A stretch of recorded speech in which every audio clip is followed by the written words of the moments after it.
From Lagos, Nigeria, this is News Central. My name is Mazino Appeal. The top stories this evening.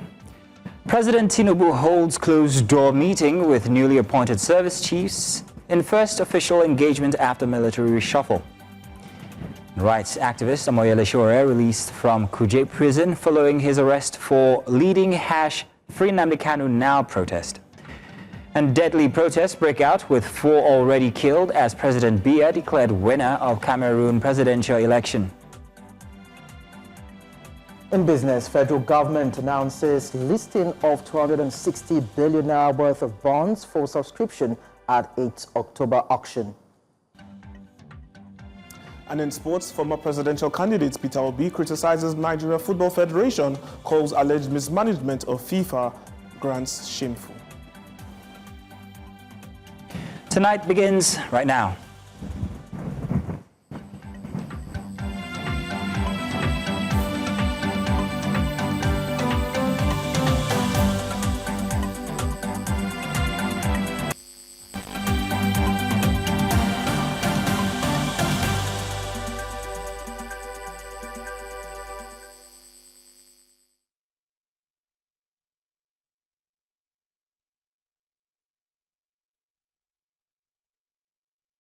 We begin tonight on national security as President Bola Tinubu is currently in a closed-door meeting with the newly appointed service chiefs at the presidential villa in Abuja. Now, sources privy to the meeting suggest that discussions are centered on strengthening Nigeria's security architecture and refining interagency coordination across the armed forces. The meeting is the first official engagement with the newly appointed service chiefs. In attendance are the Chief of Defense Staff, General Olufemi Oluyede, the Chief of Army Staff, Major General Waidi Shaibu, the Chief of Air Staff, Air Vice Marshal Kennedy Aneke, and the Chief of Naval Staff, Rear Admiral Idi Abbas. Now let's take a deep dive into the education sector. The recent global university ranking of Nigerian universities has elicited reactions from across the nation. Beyond impacting university reputation, rankings now play such a huge role in determining the choices of tertiary institutions by current and potential students, while shaping opinions of parents, employers, and also government about the quality of the schools. News Central's Omolola Ololade here has more in this report. 2025, a global ranking of universities by Times Higher Education put Oxford University in first position, followed by Massachusetts Institute of Technology, Princeton University, University of Cambridge, Harvard University, and Yale University in 10th position. According to the global report, a total of 51 Nigerian universities were included in the 2025-2026 rankings. The University of Ibadan and the University of Lagos were the highest ranked university institutions globally. Problems are not difficult to identify. For global rankings, there are certain factors that are taken into consideration, and these include teaching, research, citations, international outlook, and industry outcome. And once you look at these major factors closely, you will see that these are major challenges for Nigeria's higher institutions. The major yardsticks for this ranking, according to Times Higher Education, includes quality of teaching, conducive learning environment, research quality, industry outcome, and international outlook. To achieve this by any university, funding plays a major role, something many universities in Nigeria do not enjoy, particularly the public universities. How much is the Nigerian government, for example, giving in its budget every year? 10% or less? So how do you expect that people can function properly given the circumstances of this absolute lack? That is the problem. Funding remains a major challenge, especially as the fallout of this problem is felt across the entire tertiary education system. From ASU's incessant strike to the brain drain in the country's education system, This decline remains a major setback to the sector. It is an open secret that our universities are in mess in terms of facilities, in terms of coping with the student needs, the lecturer needs, and all other things that university need to really enhance. For years, the study route has remained a major route for Nigerian students to emigrate, or Jakpa, as it is popularly called, in search of greener pastures. Many of them believe the state of Nigerian universities and quality of education is appalling when compared to foreign institutions. There are many problems we face. We talked about the things like disruptions to academic calendars with things like ASU strikes, inadequate funding, brain drain, where we lose the best of our faculty and academics who go on to work for other organizations, other institutions around the world. But like I did say, the problems that we face within the educational system in Nigeria cannot be separated from the bigger problem of governance and government. Nigeria's approach to tertiary education has sparked debate, with critics arguing that the country prioritizes establishing more institutions over ensuring the quality of existing ones. These concerns led the federal government to impose a 7-year ban on establishing new universities, aiming to redirect focus and resources toward improving the current state of universities. Now we're witnessing significant deterioration of infrastructures, both physical and manpower, at these federal tertiary institutions. So, and if we do not act decisively, what we'll have significant reduction in the quality of graduates coming out of these institutions. When you look at all our sectors, some lecturers argue that the country's standard of education may not be bad after all, since Nigerian students abroad succeed remarkably well in their academics. They say what is needed is for government and university authorities to invest more in the sector while learning from its foreign counterparts. We need to allow universities to be able to decide how the Nigerian society will look like. Not the Nigerian society or governors or leaders to decide how the Nigerian universities will be. Recognizing the university rankings play a pivotal role in determining the institution's relevance and impact becomes imperative for Nigerian schools. Thus, the need for all relevant stakeholders to play their part in making Nigerian universities globally competitive at all costs.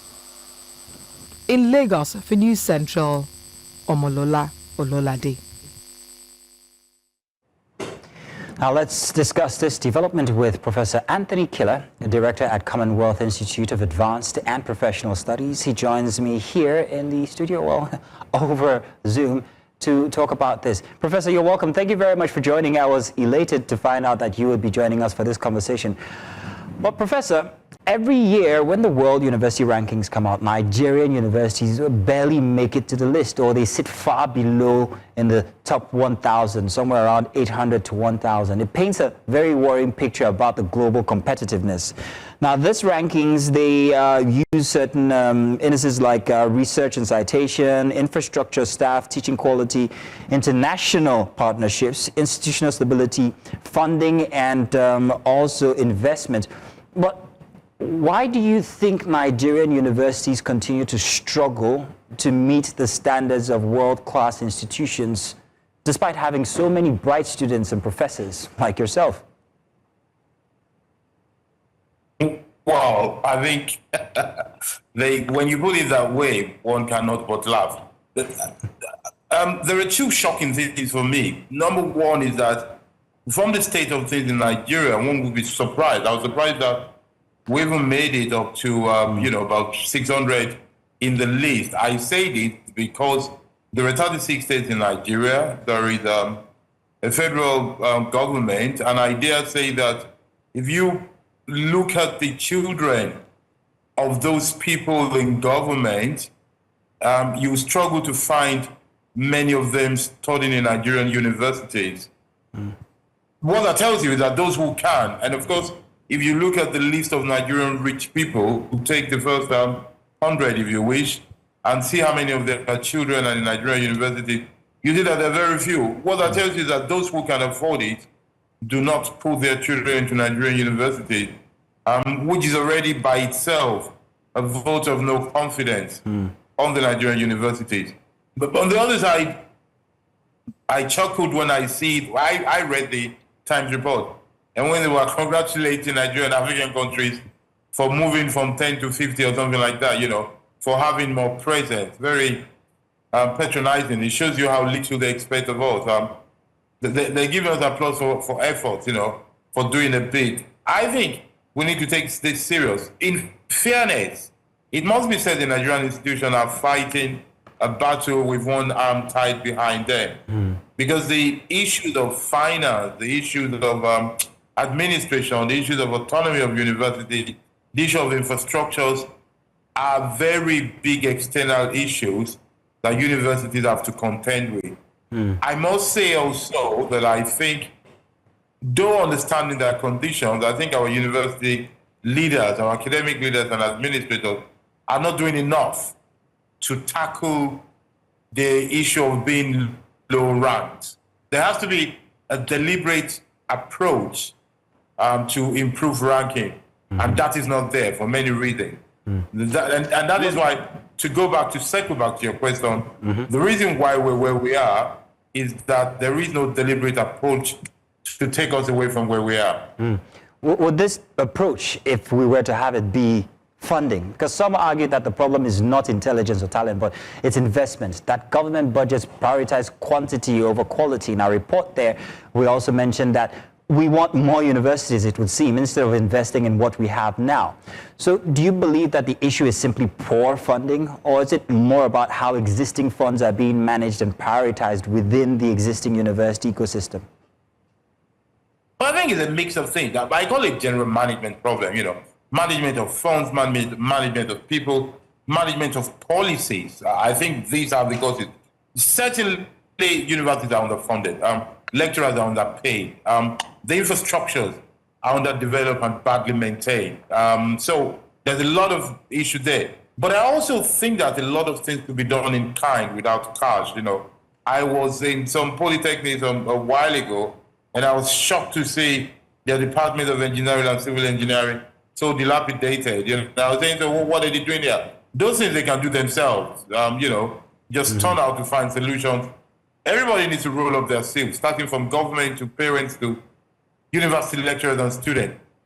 This idea of saying a moratorium on the creation of university, it sounds good, but I don't agree with it. I think instead of saying people should not build universities, what we should be saying is that this is the standard required of universities, and you need to meet it if you want to build one. Because what if all of a sudden there's somebody who could build a Cambridge in Nigeria, or who could build a Stanford or something bigger than that, who could build the UI that was dreamt of? And you say because there is moratorium, they can't do it. Guess what? They're going to go to another country. There are Nigerian rich people, never mind the source of their funding, who are investing in universities outside Nigeria. Okay. There are Nigerians doing partnership with people outside Nigeria, and they're funding education. So we need to be careful. These days, you really cannot lock up the gate and think nobody will get out. Moratorium is not the issue. I think the solution is management, better management of people, better management of funds, better management of time. Professor? And to have a priority.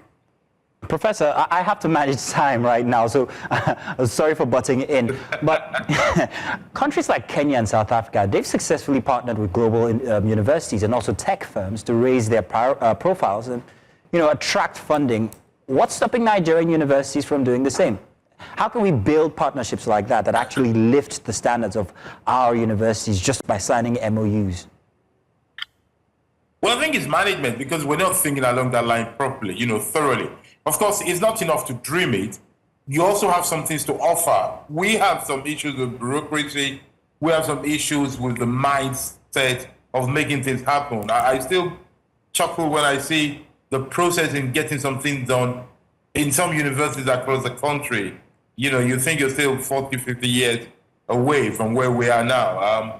Those things do not help. That is why I argue that what we need is a deliberate, holistic approach to saying we want our institution to be of world class. We have to think of how do we manage a world class institution. And it is not enough to be a professor, to be a university leader, I must say. I guess even our deans, our vice chancellors, will need some training along that line. We need some orientation on how to make university along that way. International partnership is fine, but we have companies like Dangote Group and others at the moment that universities can work with.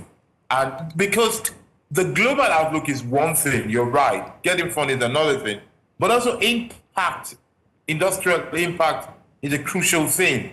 How well your graduates are doing is a crucial thing. The quality of the research you do, it's another very important thing. So these are the things, in my view, that we need to factor together if we want to have a world-class tertiary institution. Professor Killer, I hear you on that one. Quality of research is a big deal when it comes to these things. Professor, thank you very much for joining us this evening, and we'll continue to come to you for these kinds of matters. Thank you, sir. Good being with you. Grand. Let's go on a quick break now. We'll be back with more for tonight.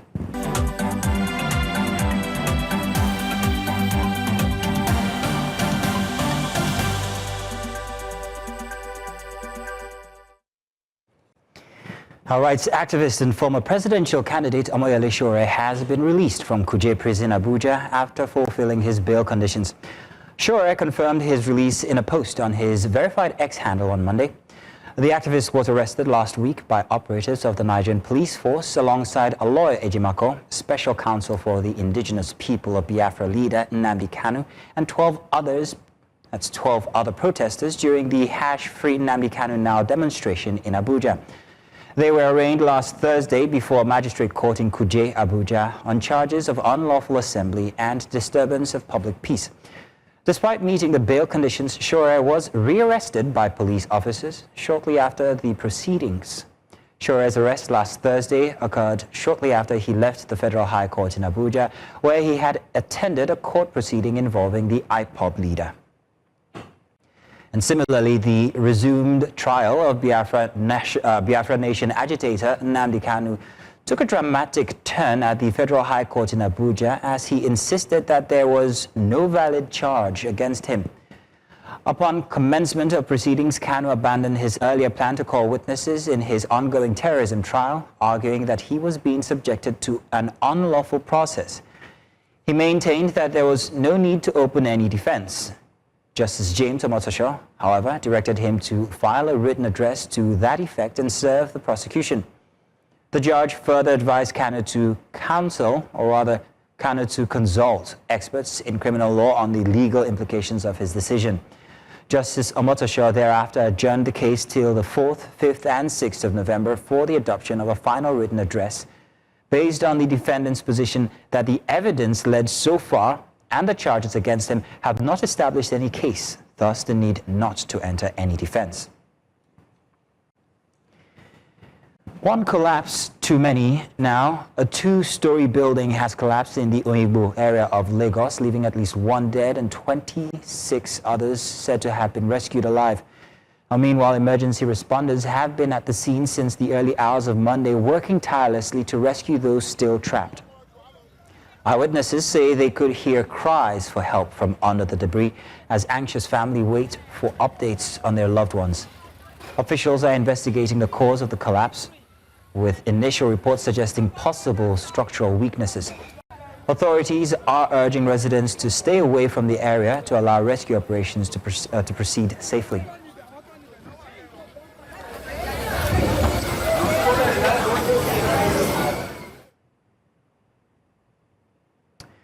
In the meantime, heavy security has been deployed in Iyanaworo in Lagos following reports of a planned protest against ongoing demolitions in the area.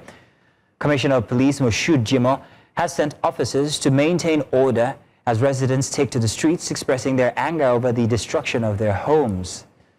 The demolitions, which began at midnight on Saturday, have left many families displaced with homes torn down without prior notice. As tensions rise, police are on high alert to prevent any escalation of unrest. Authorities are urging calm as the situation unfolds.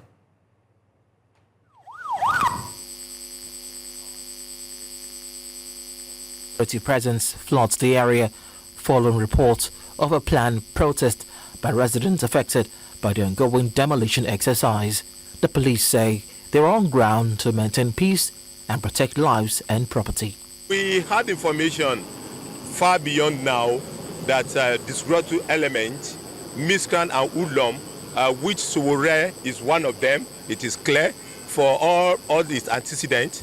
You can't protest by blocking the highway, and that is why we want to warn you to stay out of Lagos. Since last night, we have made massive deployment, as you can see, on Top Mainland Bridge, and we have prevented them from coming out. And we made deployment to all the identified points from Maryland to Ojota to Ganifayemi Park to Abiola Garden to Bagada and to Lekki Tobe Gate. As I speak, all our personnel are there. But was there ever a planned protest? This is false. No youth in Oworonshoki intend to carry out any protests. The demolition, which began at midnight on Friday, has left hundreds of residents homeless, their belongings scattered across the streets. They saw the presence of the Lagos State Task Force with their hoodlums in the night. On Friday stroke Saturday, they came in the night, they started demolishing, tear gassing residents in their houses. So that led to a chaos. They demolished from midnight till the morning. While government authorities insist the operation is part of an urban renewal effort, some victims claim they were never compensated. You can't compensate me for anything. And there was no compensation, I say it again. Whoever that was involved, they planned it meticulously. So where do we go from here? The states should expect a response and actions from the people. With emotions still raw and homes reduced to rubble, the people of Oworonshoki say all they want is fairness and a chance to rebuild their lives. In Lagos, for News Central, Israel Ifirobo.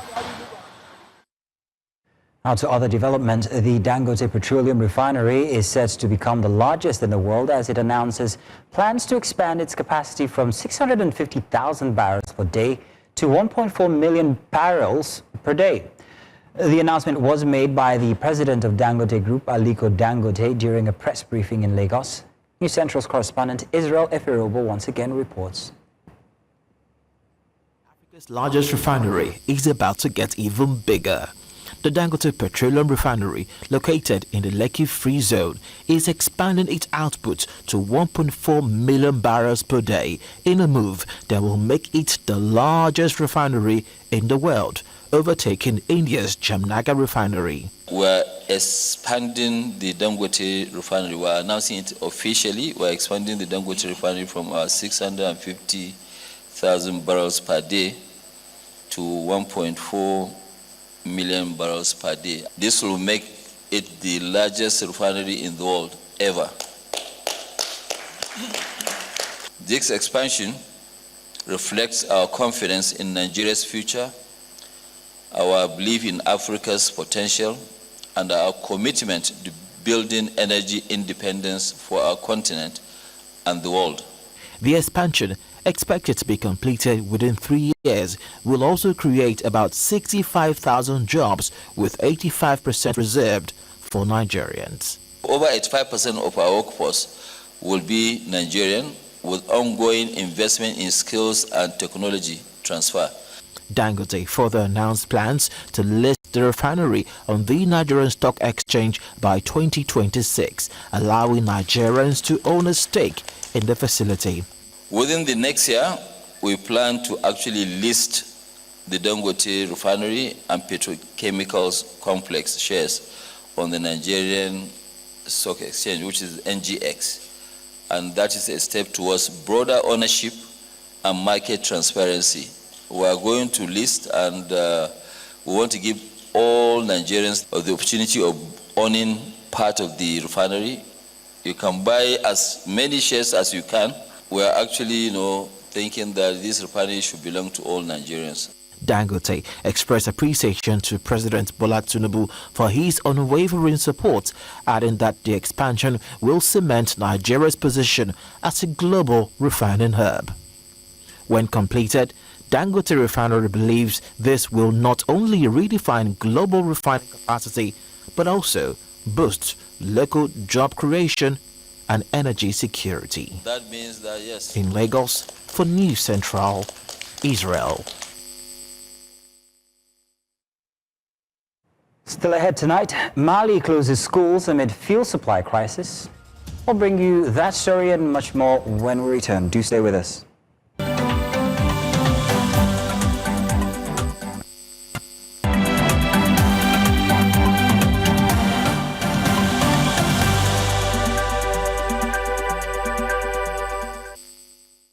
Welcome back. And outside Nigeria, Cameroon President Paul Biya has been declared winner of the country's heavily disputed presidential election. At 92 years old, Biya, already the world's oldest head of state, will now begin his 8th consecutive term since first taking office in 1982. Opposition candidate Issa Shiroma Bakary had earlier claimed victory, alleging the Constitutional Council's results were compromised. In the English-speaking city of Bamenda, streets remain deserted amid fears of renewed violence. Reports from Douala confirm that at least 4 people were killed on Sunday during clashes between protesters and security forces. Opposition supporters continue demonstrations, rejecting the official result despite a government ban on protests.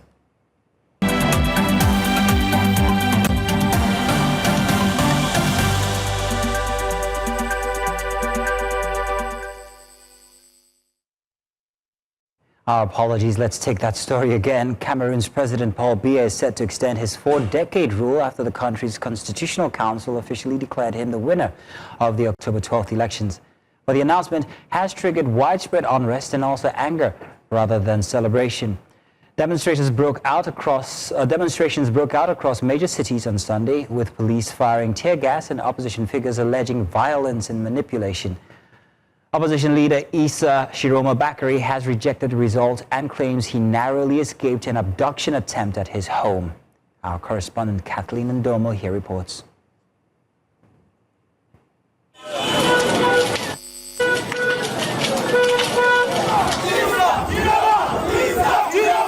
Cameroon's Constitutional Court has declared 92-year-old President Paul Biya the winner of the October 12 election, extending his 4-decade rule. But instead of celebrations, the announcement has deepened anger across the country.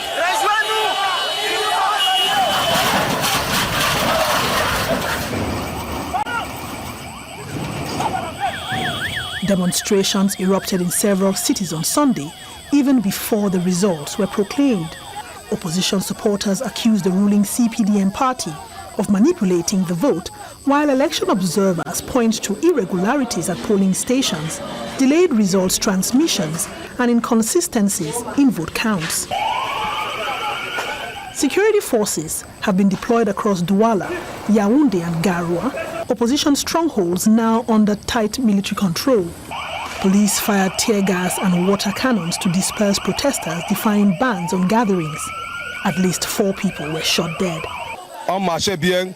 Maintenant, en tout cas, on peut s'arriver à chaîne du on commence à lancer les gaz sur nous, on commence à lancer sur les cailloux. Maintenant, on commence à tirer dans les vraies armes parce qu'on a esquivé les gaz. Et tirer les vraies balles. Donc les vraies balles, hein, pas les balles blanches, les balles réelles. Ils ont tiré 3 personnes, 3 corps déjà sont tombés là, devant nous. Maintenant, c'est encore il y a au moins 6 corps sont tombés. Authorities say dozens have been arrested for taking part in unlawful protests. Ladies and gentlemen, brothers and sisters. Opposition leader Issa Shiroma Bakary, who has rejected the official results, says he narrowly escaped an attempted armed abduction at his home today after being alerted by a whistleblower. I want to take to your knowledge the fact that in the early hours of today, the whistleblower persistently called me to awaken me and to give me the information about which are very heavily armed people accompanied by experts. They wanted to storm my house, to extract me from my family and to take me away. What was their intention? I don't know. Shiroma, once a close ally of President Biya, insists he won the election and continues to call on Cameroonians to defend what he calls the truth of the ballot box. With the Constitutional Council's announcement now official, the challenge for Cameroon's government will be restoring calm in a country where distrust in institutions runs deep and where many say the fight for political change is far from over. For News Central, I'm Kathleen Ndongo. Being joined by a policy strategist, Dr. Sam Amadi, for this conversation. Dr. Sam Amadi, you're welcome. Thank you very much for joining us here. Now we've just learned Biya is the president. Once again, it's going to be for an 8th term. And I'm wondering, across Africa, Congo or Equatorial Guinea, the script is the same. Aging leaders, constitutional tweaks, and silent descent.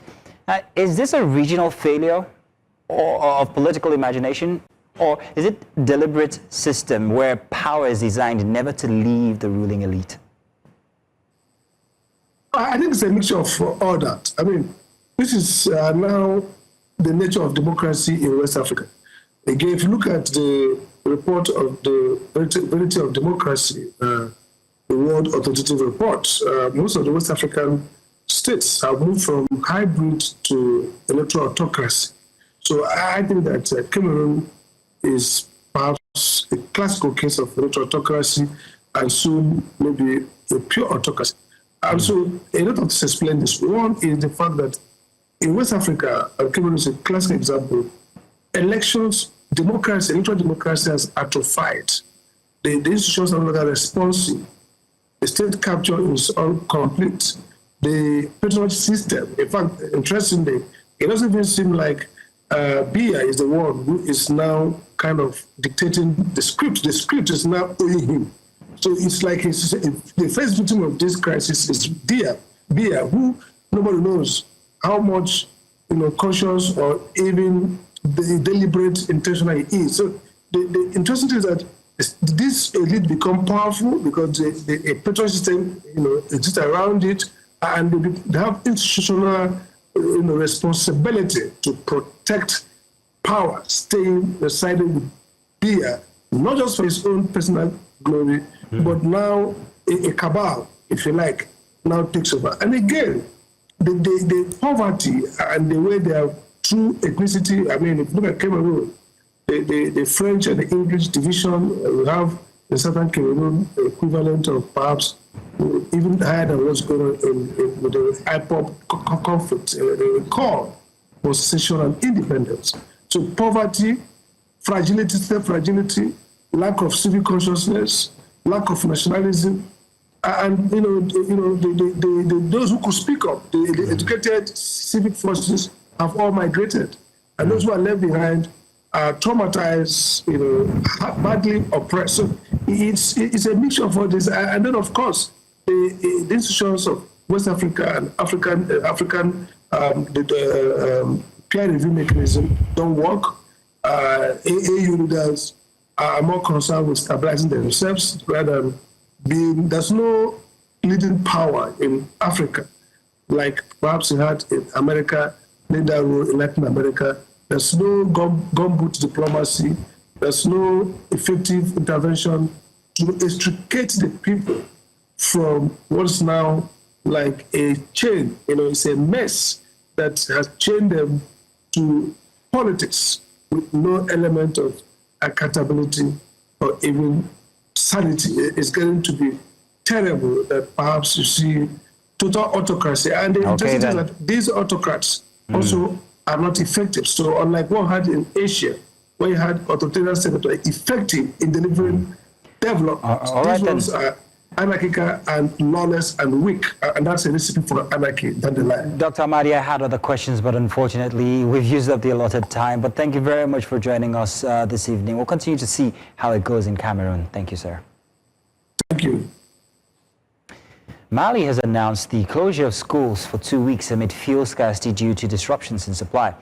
The disruptions, which have been ongoing since September, are the result of blockades imposed by the Al-Qaeda-affiliated terror group Jenim on fuel imports from neighboring countries.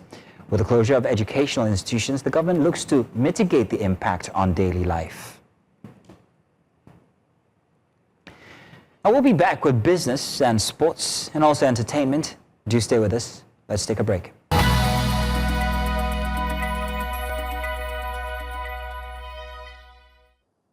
Talking business now, Chairman of the Presidential Committee on Fiscal Policy and Tax Reforms, Taiwo Oyedele, has dismissed reports that foreign investors expressed frustration over Nigeria's new capital gains tax reform. He described the claims as mischaracterizations that distort facts and public understanding.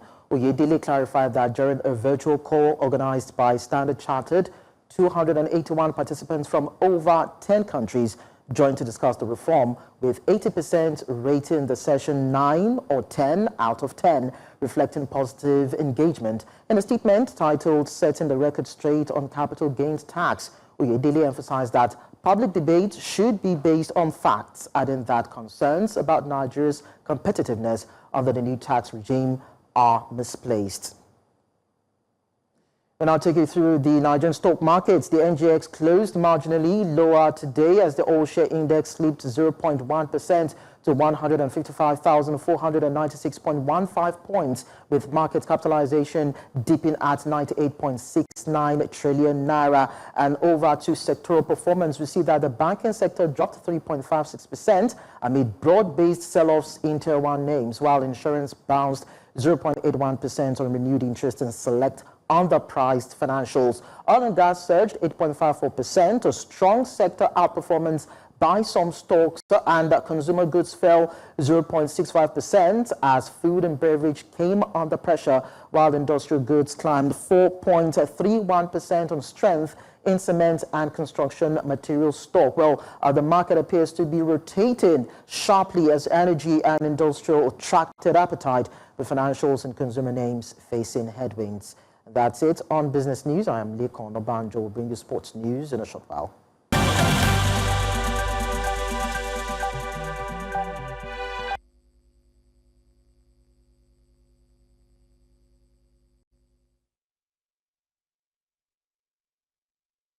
Former Labour Party presidential candidate Peter Obi has described the recent corruption allegations against the Nigeria Football Federation by the Federation of International Football Associations as both sickening and shameful.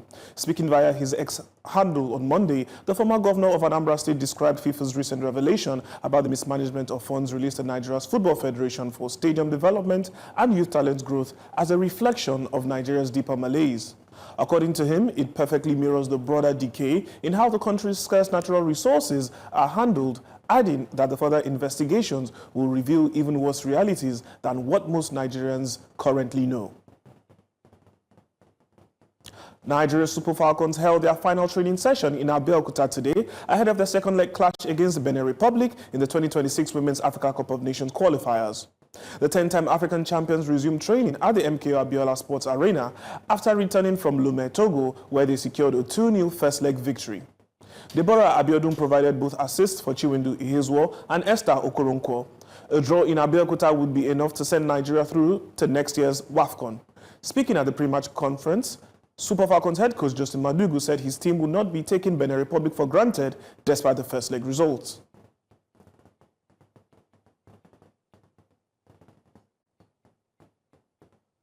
Ghana's Black Queens have resumed training ahead of their 2026 Women's Africa Cup of Nations second-leg qualifier against Egypt after initially threatening to boycott the match over unpaid bonuses. Each player is reportedly owed $9,500 from their bronze-winning campaign at the 2025 WAFCON in Morocco.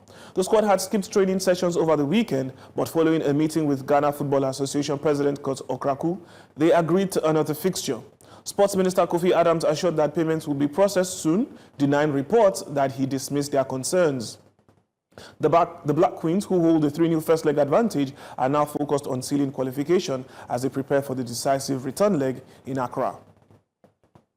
That's all on Sports News tonight. Entertainment is next with Sam Dandy. In the studio for entertainment. Sam, what do we have? Welcome back, by the way. Thank you so much. A lot of controversial stories, but let's start with this one. Lagos socialite Mike Eze-Nwogu, popularly known as Pretty Mike, was reportedly arrested early Sunday morning during a major raid by the National Drug Law Enforcement Agency.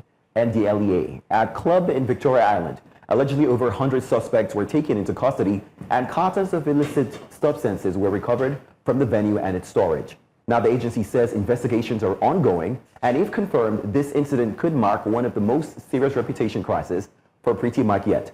Pretty Mike, who is known for his extravagant party entrances, is yet to make any public statement, and it's believed he's being questioned over alleged connections to a drug distribution network. Reports also say former Big Brother housemate Toyo Ide was also caught involved. Well, we're looking forward to more updates on this one, but let's move out of the African continent. British rapper and actor Jet's real name Justin Clark Samuel has been charged with causing death by dangerous driving following a hit-and-run incident in October the 18th in Ilford, East London, which led a 20-year-old student dead. Appearing at Barkside Magistrate Court, Getz was remanded in custody ahead of a hearing at the Old Bailey. Known for his influential Grimm career and a Netflix hit role at Supercell, the rapper now faces serious legal exposure. Reports say the victim was a 20-year-old Nepalese student, Yubing Tamang, who died 2 days after being allegedly struck by Get's vehicle. His family has since publicly mourned him, but the world awaits his November hearing. So it's a tough one. It's a tough one. Well, those are the biggest stories in entertainment. I am Sam Dandy.